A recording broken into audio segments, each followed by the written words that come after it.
before we open to the audience, as someone who worked for many years in the anti-violence sector and having a lot of friends who are currently working in the anti-violence sector who espouse abolition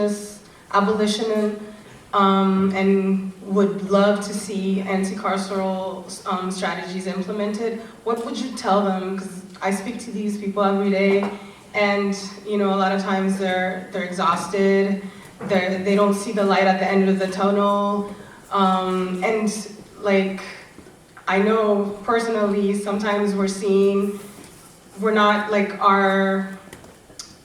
these ideas that we espouse are not accepted within the anti-violence movement.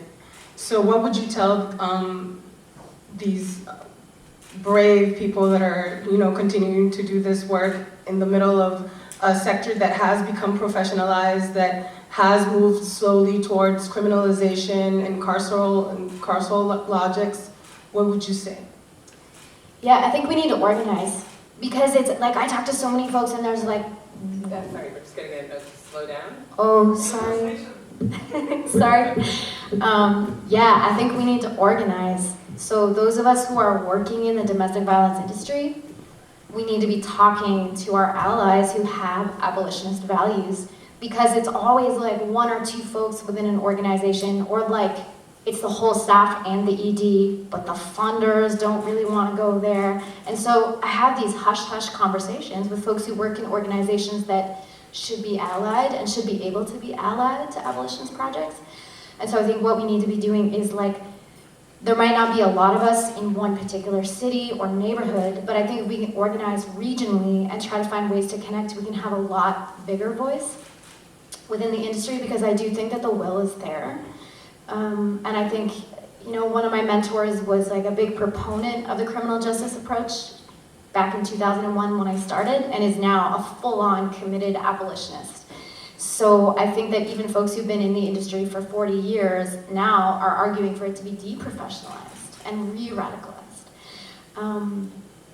Yeah, and I hope that we have some protections there so that we can like protect our funding enough so that we can protect the livelihoods of the folks who are doing really strong interventionist work, because often they're really good at what they do and are underpaid and under-respected. And so if we throw enough numbers behind them to protect their abolitionist ethics, yeah, hopefully we can see a change. So we're gonna open up to questions. Can we say bravo first? Yes.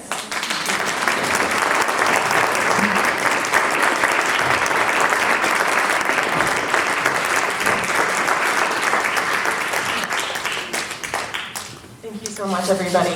For the Q&A, the process will be that there is a microphone at the back of the room over there on the side of the audience. You can line up there to pose questions, and the questions will be alternating between questions posed in the audience and questions posed online as well. And then afterwards, just so that everyone knows, you can purchase copies of the book at Racine next door for $21. And then if you'd like a copy signed, Ardath will be at the table by the bar at the back to do signing until 4:15. And then also there will be free copies of the prison radio show zine available next to where book signing is happening.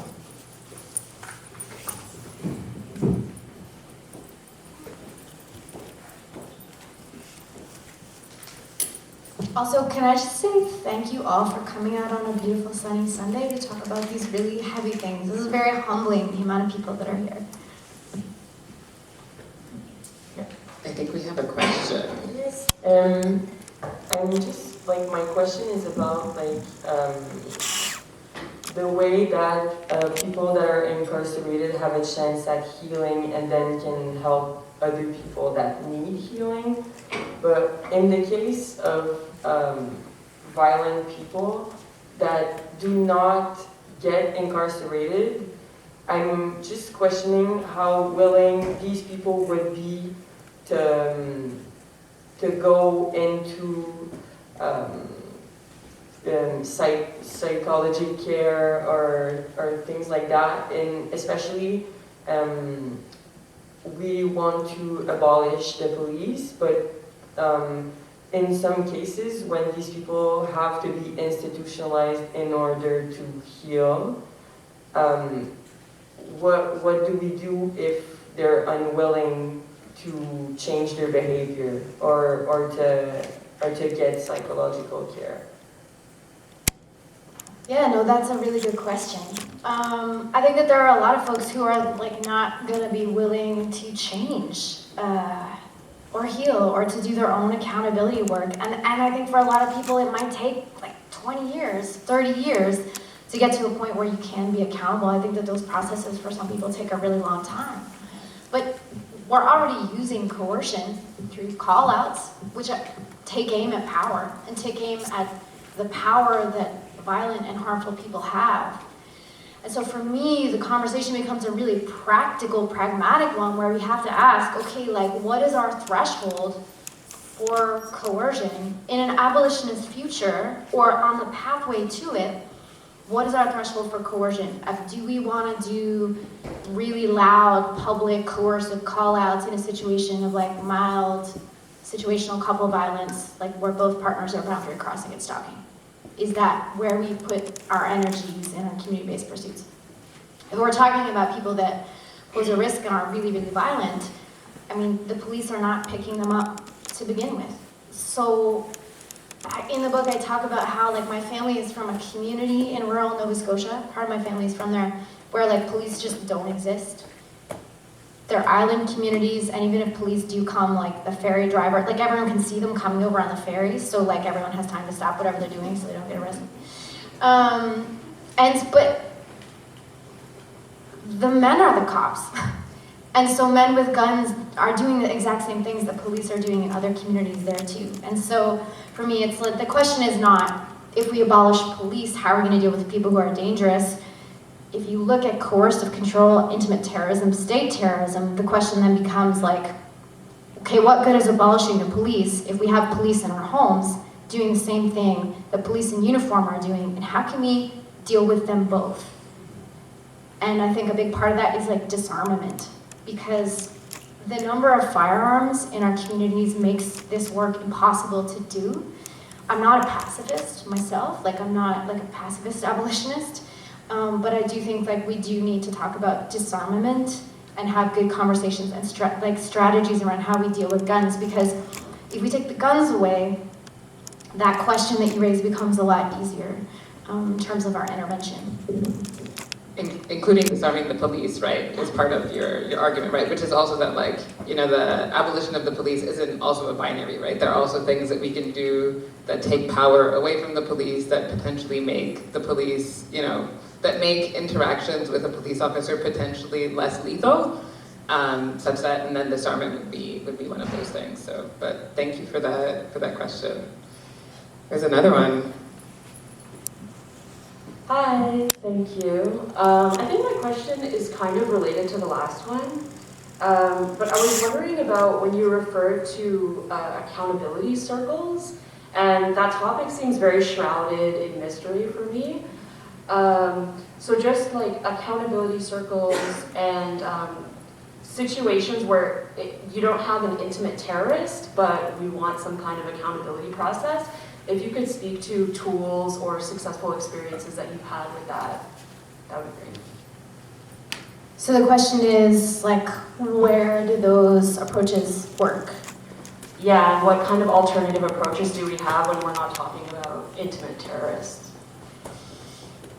Yeah, I mean, so I'm beholden to and in deep respect of the folks who are who are trying to bring back forms of Indigenous law and Indigenous legal orders on the territory where I live. And so when I think about accountability circles, I see like the genealogy from how Indigenous approaches to justice sort of became adopted by and referred to by groups such as like critical resistance, like in around the 2000s, and how thinking about, instead of like, okay, so the restorative justice approach as we see it today usually is like the victim, the offender, and then they work to repair and restore their relationship. And the transformative justice approach reminds us that we need to actually also transform the conditions that cause the harm in the first place, and it's going to involve more than just like the person who was violent and the person who got hit. I think accountability circles, like, so I'll use the example of COSA, circles of support and accountability, as it's used with sex offenders and folks who've been convicted of sexual violence. And so that's an approach that uses both friendship and support, and also specific structured forms of like accountability and nurturing to reduce recidivism rates for sex offenders. And it's a really important project and has been so instrumental in reducing the number of folks who like do time for sexual violence and then they do it again. And so COSA has been really instrumental in that. And it's instrumental because part of what like triggers folks to reoffend after they've been in the criminal justice system is the stigma of their crime. And so getting support through these groups has been just as important as the ways in which these groups work to nurture accountability, to not engaging in the same like maladaptive coping mechanisms they had before. And they often involve, on a volunteer basis, other convicted sex offenders and other folks who have engaged in sexual violence, who hold other men, usually who are in the same boat, accountable, as well as folks that are volunteers for the community. And I think that that's a really good example because it's worked where there is like paid labor that goes into it that is safe, where there is some community volunteer labor from folks who are able to do it. And it also includes and involves the wisdom of folks who have been harmful and makes them part of the solution. And so, yeah, that's what I would say about sort of accountability in practice is something that's been really helpful. I think we have another question. I was just told that the video is coming first. We didn't have like questions if we have? No?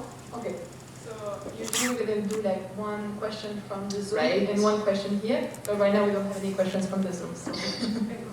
Thanks.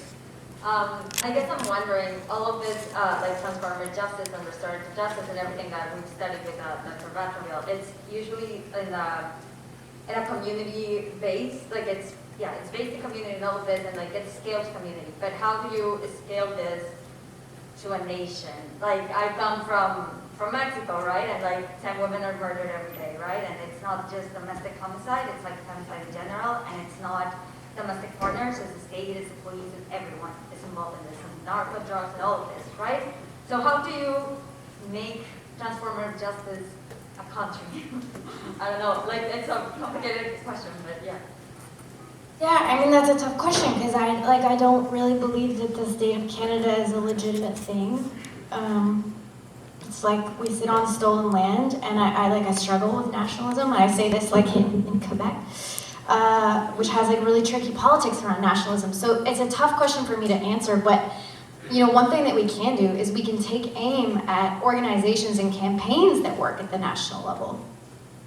And so like, you know, when we see messaging coming from national level organizations that like have the word Canada in the name, that are pushing abolitionist, like heteropatriarchal, often like white supremacist, in some cases like trans-exclusionary, radical feminist, fascist messaging, I think we can push back on those because they're using the machinery of the state to disseminate messages to tell the story about femicide and domestic homicide and to limit the ways in which we see solutions to it.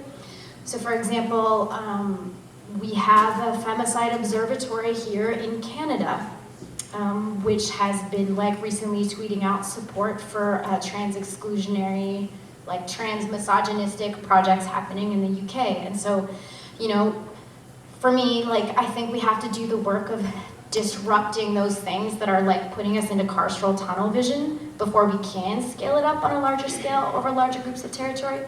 But I do think regional organizing is really important. Like I'm in the Maritimes, people forget that we exist. We forget that we have cool stuff happening. But you know, another strategy too would be like rural outreach. Because like trying to talk about abolition in a rural community, especially in the Maritimes, they're like, what are you talking about? We call the police, we wait 3 days. Oh, I'm so sorry. And so like bridging the urban-rural divide within our own territories before we like skip those to scale it up to the national level. I mean, I don't know, does anyone in the audience have a good answer for that one?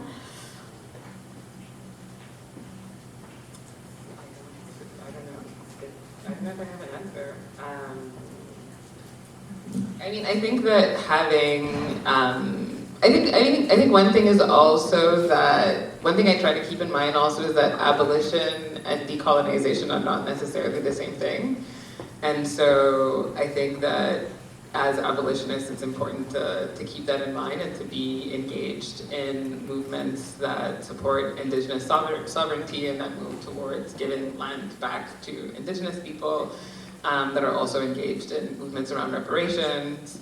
And so I think that those kinds of interventions, movements that challenge the legitimacy of borders, namely by supporting the decriminalization of migration, right, supporting migrants who are being detained or in danger of being deported, right? So I think that being aware that abolition itself, kind of because of the nature of violence and the imbrication of intimate partner violence and state violence, we also have to be engaged in other struggles, while also knowing that, you know, we also can't necessarily do everything, but that there's a kind of, you know, multi-pronged approach that will be necessary to have that longer horizon of ending violence. But it's a tough question. Thank you for asking it, Florencia. Do we have, I thought there was somebody else who wanted to ask a question. Maybe there's a question Zoom. From the internet, from Zoom. Can someone read the question?